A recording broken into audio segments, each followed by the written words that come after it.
Iran's supreme leader has directly accused Donald Trump for the death of thousands of protesters during the country's unrest. A fire broke out at an energy facility in the southern Ukrainian region of Odessa after a Russian attack overnight into Saturday. U.S. President Donald Trump says he may slap countries opposed to Washington's taking over of Greenland with tariffs. The White House has released the names of some of the leaders who will play a role in overseeing the next steps in Gaza as the ceasefire enters the second phase. Iran's supreme leader has pointed the finger directly at US President Donald Trump as responsible for the death toll during the protests currently rocking the country. So far, more than 3,400 people have been killed, according to activists, but Tehran does not acknowledge these statistics. In a speech during the Eid al-Mabah celebrations, Ayatollah Ali Khamenei insisted that the violent unrest in Iran is the result of, quote, American sedition. He then went on to say that his country will not go to war, but neither would it spare criminals. The Iranian government is in the midst of an unprecedented crisis since demonstrations began on the 28th of December, with no end in sight.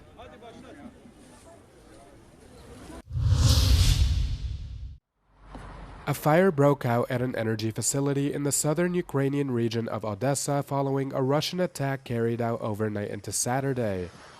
The country's state emergency service says the strike caused damage to buildings and vehicles, but confirmed that there were no casualties. More than 30 firefighters worked in the early hours of Saturday to put out the blaze. Ukraine's President Volodymyr Zelensky slammed the Kremlin for its continued targeting of energy sites, which he says is a deliberate tactic to increase civilian suffering. In a post on X, the Ukrainian leader noted that he held a, quote, special energy coordination call to discuss ways to bolster defenses of energy sites and minimize harm to civilians.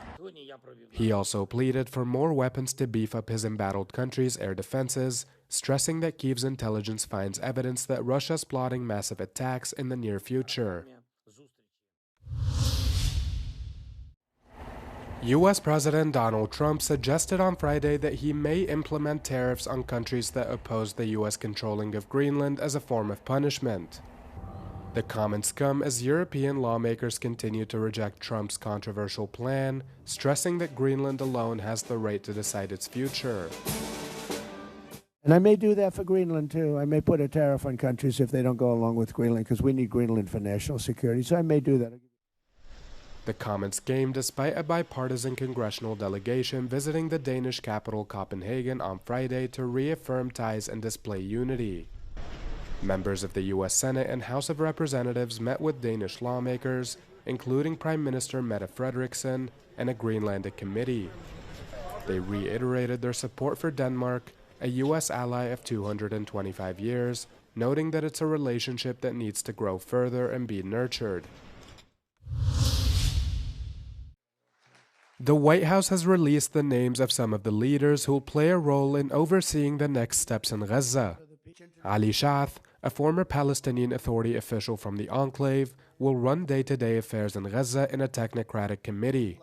His committee will be under the oversight of a so-called Board of Peace, whose members have not yet been announced.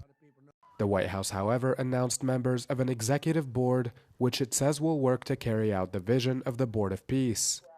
Its members include Secretary of State Marco Rubio, Special Envoy Steve Witkoff, Trump's son-in-law Jared Kushner, former UK Prime Minister Tony Blair, Apollo Global Management CEO Mark Rowan, World Bank President Ajay Banga, and Trump's Deputy National Security Advisor Robert Gabriel.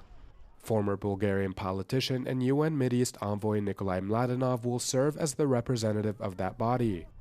The White House also announced the Gaza Executive Board, in which Witkoff, Kushner, Blair, Rowan, and Mladenov will also sit in.